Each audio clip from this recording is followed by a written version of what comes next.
I'd like to introduce our next session. Do we have a title for this? I think it just states principle. Nope. There we go. Well, there it is. It's the 9/11/3/11/77 connection. And we'll welcome back our two presenters, Annie Machon from UK, who's already given a couple of presentations this week and was our keynote speaker just a little while ago. And then Ian Crane, who's heavily involved in the UK 9/11 Truth Movement. And he's going to give us the PowerPoint presentation. But let's have the beginning of the session with Annie Machon. Please welcome Annie Machon. Well, thank you very much for that. It's a pleasure to be back on a stage. I'm getting quite used to this now. It's great fun. I'm not going to take up too much of your time this afternoon because I know Ian's got a lot of detail around all three of those attacks, which show a lot of mirror imaging going on between them. I really just want to reiterate a few things that I said last night. Start off by making the point that we are always tarred with the brush of being conspiracy theorists. Now, I'm sorry, I've worked on the inside. I've seen a number of these things going on. This is not a theory, this is fact. And the sooner that more people wake up to this, the better, because we can start affecting some serious change. The things I just want to run over very briefly in terms of what we saw. I want to re-mention the Gaddafi plot. Now, this is the reason, as I said last night, that David and I went public, why we blew the whistle on MI5 and MI6. It's also, I think, why they've gone after us, or certainly after David, quite so stringently, because he just knew too much about something that was too dangerous to be put out in public. For those of you who weren't there last night, this is a case of state-sponsored terrorism. It's a case of a Western intelligence agency, which was MI6, the James Bonds of the world, going ahead and funding our terrorist enemies, Islamic extremist terrorists in Libya, in an attempt to try and assassinate a foreign head of state.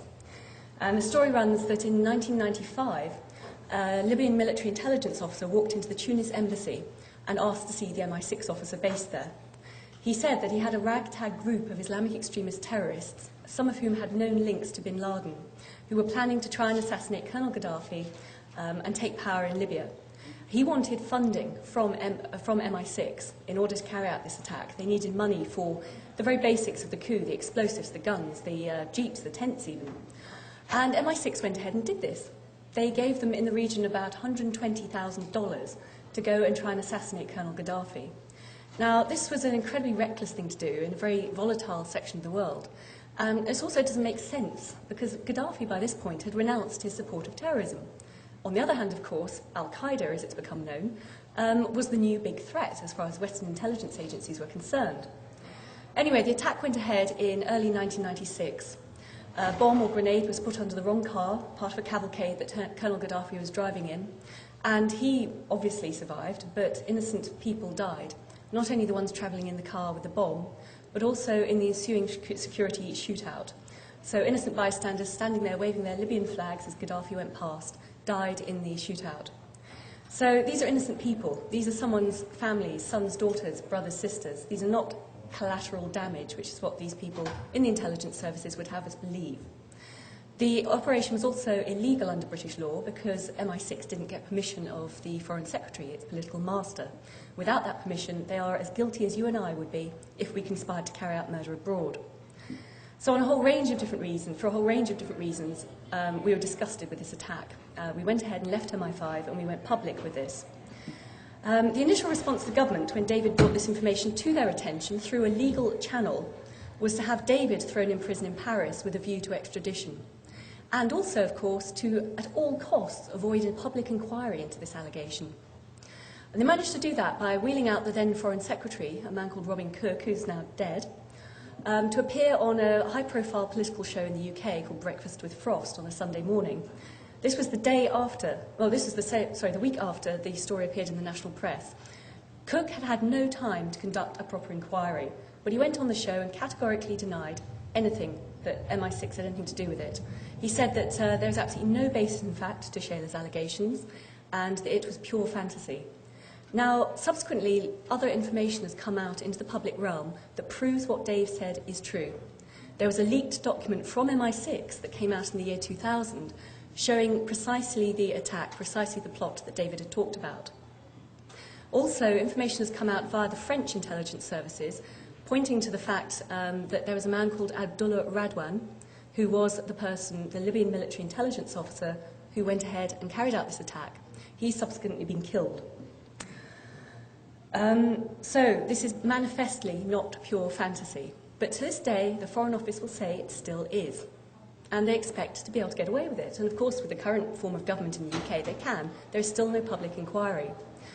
And now running through that very rapidly, and also there are a number of other cases of state-sponsored false flag terrorism that we saw, both in Northern Ireland, where MI5 employed agents to penetrate the IRA, and then allowed them to run amok, even to the extent of killing other MI5 and army agents to maintain their cover. It was completely immoral. There was also the case of Mossad bombing its own embassy in London in order to shatter a Palestinian support network in London and to gain greater security around their embassy. So I'm just raising some of these issues, really to highlight the fact that these are not isolated instances. Of course the intelligence services and rogue elements of the government will cover up for them. Of course the intelligence services play dirty. But we expect them not, if they're going to do that, to a certain extent, at least to do their job properly and protect us. And certainly in the UK, we are not offered adequate protection by MI5 and MI6, as we saw with 7/7. They play fast and loose with our lives. We're just, collateral damage if we get caught up in a terrorist activity in our own countries. So this is part of a pattern. It's part of a power play on their part, and it's part of jobs for the boys. They want to ensure that there is always a state of perpetual warfare. This is the Orwellian nightmare. They want to ensure that there is always an enemy to fight so that they can get resources, so that they can have jobs for the boys and keep the arms industry in business. And that's the real plan behind all these things. So with that background in mind, I'd like to pass over to Ian, who's going to say a few words about the similarities behind the modus operandi of all these attacks. Thank you very much.